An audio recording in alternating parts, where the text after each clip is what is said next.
ये मनासिर हैं, आप देख सकते हैं कि इस्तेकाम पाकिस्तान पार्टी फरूख हबीब जो है वो ज्वाइन कर चुके हैं, उनके दफ्तर में ही मौजूद हैं और अभी वो मीडिया से बात भी करेंगे और मीडिया से बात करते वक्त ही वो बताएंगे कि उन्होंने इस पार्टी को ज्वाइन कर लिया है।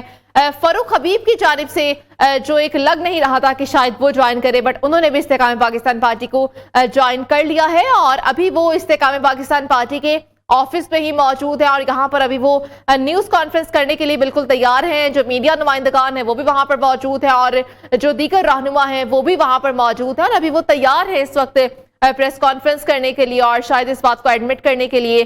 फरूख हबीब की जानिब से इस्तेकाम पाकिस्तान पार्टी को ज्वाइन कर लिया गया है, उसके दफ्तर में ही मौजूद है और अभी मीडिया से बात करने के लिए भी बिल्कुल तैयार बैठे हैं। तो ये मनासिर है, देखा जा सकता है कि आईपीपी के ऑफिस के अंदर ही मौजूद है फरूख हबीब और इस वक्त वो तैयार हो चुके हैं। पुराना एक ताल्लुक है और आप लोगों ने मुझे बतौर स्टूडेंट रहनुमा के तौर के भी ऊपर लाहौर शहर में पॉलिटिक्स करते देखा है और जो मेरी साबका जमात है पाकिस्तान तहरीक इंसाफ, उसमें भी आपने मुझे एक मुतहरक किरदार अदा करते हुए देखा। पिछले को तकरीबन 3 हफ्तों से तो 20 रोज़ से मैंने अपना राब्ता जो है वो अपनी फैमिली के साथ भी मुनक़ता किया हुआ था।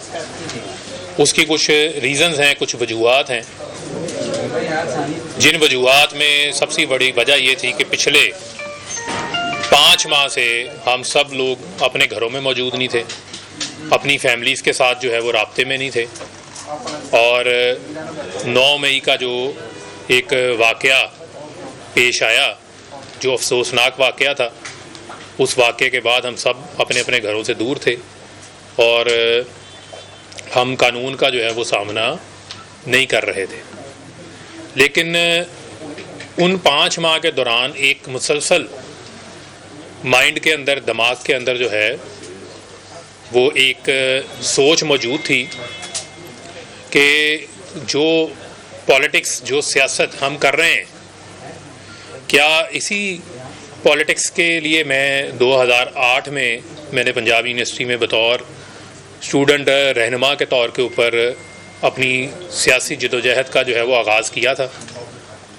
क्या पाकिस्तान, जिस पाकिस्तान को हम उस वक्त एक सोच लेकर आए थे कि उस वक्त के नौजवानों ने जो है वो मुल्क बनाने के लिए कायद-ए-आज़म मोहम्मद अली जिन्ना का साथ दिया था और एक मुतहरक रोल प्ले किया था, तो हम तो पाकिस्तान को हकीकी मानों में कायद-ए-आज़म का पाकिस्तान बनाने के लिए अपनी जदोजहद का हमने आगाज़ किया था।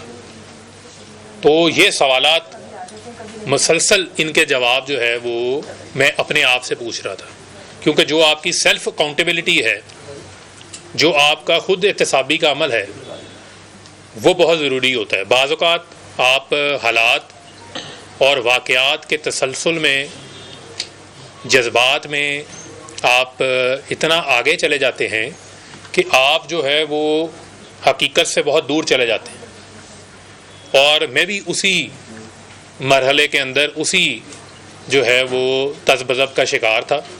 तो मैंने ये अपना एक टाइम टेकअप किया ताकि मैं अपना एक फ़ैसला कर सकूं।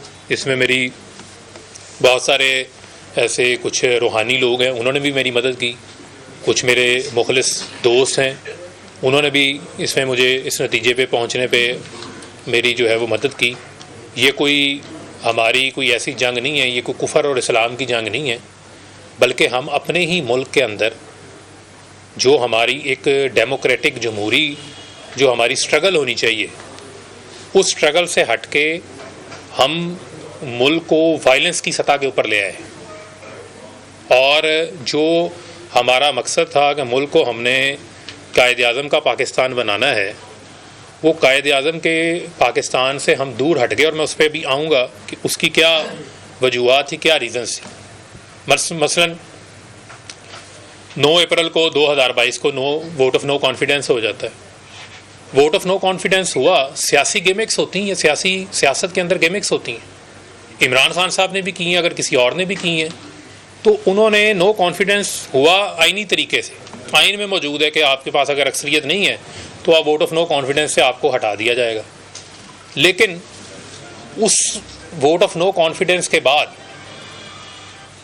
ना हमें चैन से बैठने दिया गया जो पार्टी के ओहदेदारान थे, ना पार्टी के वर्करों को, ना ही जो पाकिस्तान की आवाम है।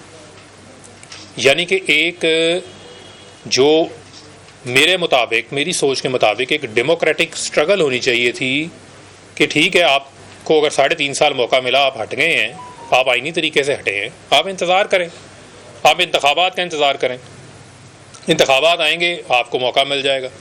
लेकिन आपने जो रास्ता इख्तियार कर लिया, वो रास्ता आपने जो है वो पुरअमन मज़ाहमत की बजाय जो है वो आपने पुरतशद्दुद मज़ाहमत का रास्ता इख्तियार कर लिया, जो कि कम अज़ कम मेरे जैसे जो नौजवान हैं, जिनको इमरान खान साहब ने जब इंसाफ स्टूडेंट्स फेडरेशन की बुनियाद रखी जा रही थी, और यहाँ बहुत सारे सहाफ़ी ऐसे बैठे हैं जिनको इस चीज़ का इल्म है, उन्होंने हमें देखा है कि हम तो खुद मार खा लेते रहे हैं, लेकिन हमने पुरतशद्दुद मज़ाहमत इख्तियार नहीं की थी। हम पुरअमन पैगाम स्टूडेंट्स को मेंबरशिप कैंप्स लगाकर यूनिवर्सिटीज़ में, हॉस्टल्स में उनको दिया करते थे। यानी कि मुझे खुद पता है कि हमने 24-24 घंटे, 48-48 घंटे हम लोग इतना दीवाना आवर काम करते थे कि हमने खाना नहीं खाते थे। हम 40-40 दिन, 50-50 रोज़ मैं फैसलाबाद अपने घर नहीं जाता था, अपनी फैमिली से मेरी मुलाकात नहीं होती थी। इतना जुनून के तहत हम काम कर रहे होते थे। हम तो 2008 में उस वक्त काम कर रहे थे जब लोग हमसे पूछते थे कि पीटीआई है क्या, आपसे मेंबरशिप लेंगे तो इस मेंबरशिप का हमें क्या फ़ायदा होगा। हमने दिनों में यूनिवर्सिटीज़ में काम करना, रात को जाके लाहौर के हॉस्टल्स के अंदर डोर नॉकिंग करके स्टूडेंट्स को मेंबर बनाना, उनको कन्विंस करना। लेकिन उस वक्त हमारा पैगाम क्या था? हमारा पैगाम था कायद-ए-आज़म का पाकिस्तान। हमारा जो पैगाम था वो पैगाम था नॉन वायलेंट। जो पीटीआई है, जो इंसाफ स्टूडेंट्स फेडरेशन है, वो नॉन वायलेंट तहरीक है। एक एफआईआर आईएसएफ के ऊपर नहीं है कोई, क्योंकि हमने कभी कोई पुरतशद्दुद कार्रवाई का हिस्सा ही नहीं लिया था।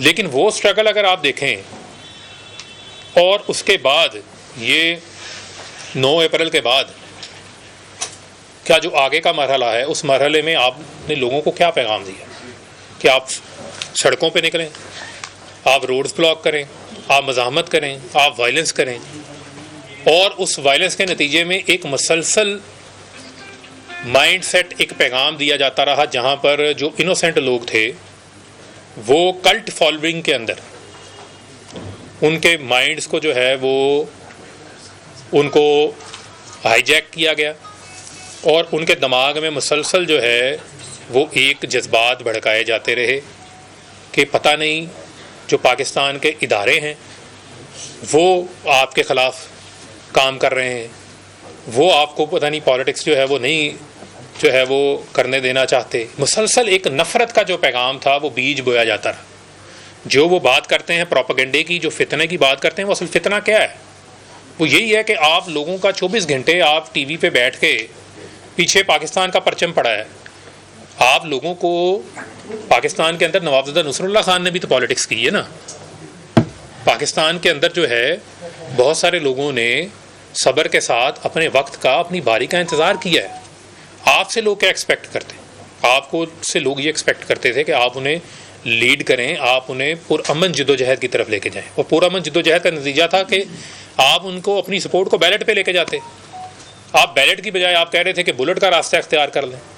बैलेट की बजाय आप ये कह रहे थे कि आप अपने ही इदारों के ऊपर चढ़ दौड़ें, और ये एक मसलसल माइंड सेट था। यानी मैं एक मिसाल आपको दे देता हूँ, आप लोगों ने कवर किया है।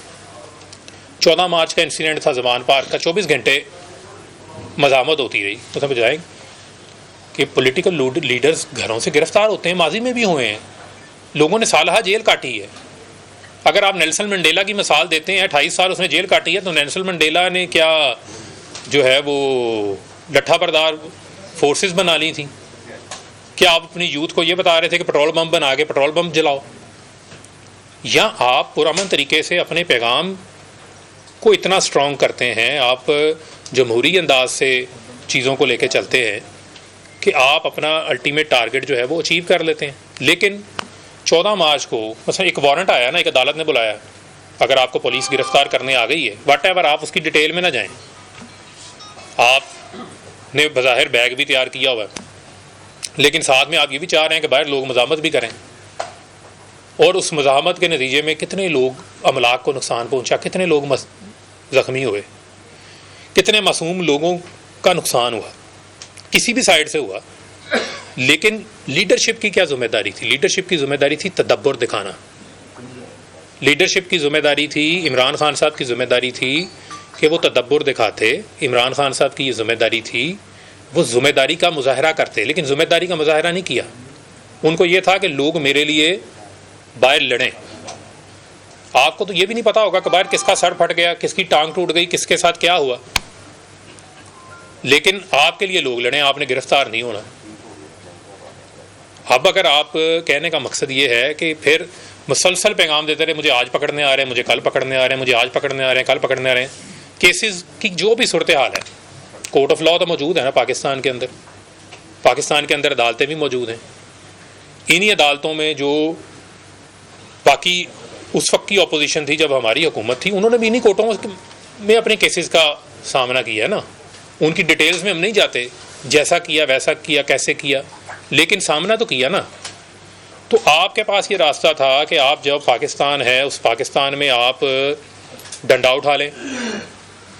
मैं तो डंडा उठाने का, मुझे तो आपने पैगाम ही नहीं दिया था, मुझे तो आपने ये तरबियत नहीं दी थी। मुझे तो जिस दिन आपने कहा था ISF बनानी है, तो आपने कहा था कि उस वक्त, अब मैं नाम नहीं लेता तंजीम का क्योंकि उनको बुरा लग जाएगा, क्योंकि बहुत सारे लोगों को अभी भी बहुत बुरा लगना है, क्योंकि मैं बातें जो कर रहा हूँ वो मैं दिल से कर रहा हूँ और ये मेरे जज्बात हैं, जो मेरी सोच है उसका मैं इजहार कर रहा हूँ। तो आप कहते थे कि जी वो फलानी तंजीम के साथ जिन्होंने 14 नवंबर वाले दिन मुझे पकड़ा था पंजाब यूनिवर्सिटी में, आपने वो काम नहीं करना जो वो करते हैं इदारों के अंदर। तो आप भी फिर वही काम करवाना चाह रहे थे, अपनी यूथ से भी, अपनी ISF से भी, अपने भी लोगों से भी।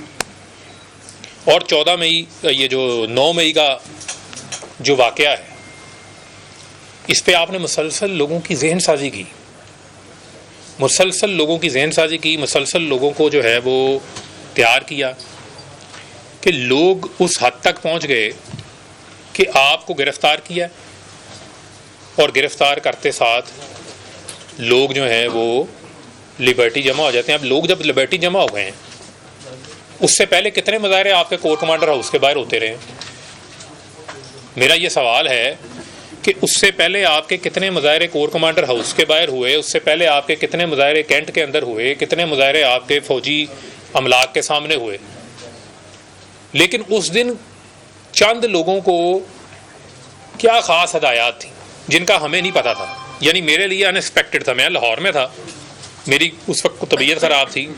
जब गिरफ्तारी हुई, मुझे मेरी वाइफ ने मुझे बताया कि खान साहब गिरफ्तार हो गए। मैं उस वक्त सोया हुआ था दवाई खा के।